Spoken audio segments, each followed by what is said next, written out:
Hi viewers, இப்போ நம்ம பார்க்குறது வந்து காஞ்சிபுரத்தில் இருக்க அபிராமீஸ்வரர் கோவில். ஏற்கனவே நான் போன வீடியோஸ்லலாம் சொன்ன மாதிரி மகாவிஷ்ணுவோட எல்லா அவதாரத்துலையும் வந்து காஞ்சிபுரத்தில் ஒரு லிங்கத்தை பிரதிஷ்டை பண்ணி பூஜை பண்ணியிருக்காரு. அதில் வந்து விஷ்ணுவோட 5வது அவதாரமான வாமன அவதாரத்தில் பூஜை பண்ணது தான் இந்த அபிராமீஸ்வரர் கோவில். விஷ்ணு எதுக்காக இந்த வாமன அவதாரம் எடுத்தாருன்னா, பலின்ற ஒரு ராஜா கிட்ட இருந்து இந்த 3 உலகத்தையும் தானமாக வாங்குறதுக்காக இந்த அவதாரம் எடுத்தார். அவர் வந்து இந்த அவதாரத்தில் 3 அடி இருக்கிற ஒரு சின்ன பையன் உருவத்தில் வந்து பலிக்கிட்ட தானமாக வாங்கினார். தானமாக வாங்கி தானம் வாங்கினதுக்கப்புறம் முதல் அடியில் வந்து பூமியை ஃபுல்லாக அளந்துட்டு, 2வது அடியில் வந்து வானத்தை ஃபுல்லாக அளந்துட்டு, 3வது அடிக்கு வந்து பலியோட தலையில் வந்து கால் வச்சு அவரை பாதாளத்துக்கு அனுப்பினார்.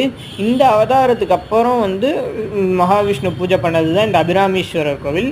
இந்த கோவில் வந்து காஞ்சிபுரத்தில் இருக்க ஃபேமஸான உலகளந்த பெருமாள் கோவிலுக்கு ரொம்ப பக்கத்துலேயே இருக்குது. இந்த கோவில் எங்கே இருக்குன்ற லிங்க் வந்து நான் என்னோட பின்டு கமெண்டில் கொடுத்துருக்கேன். தேங்க்யூ.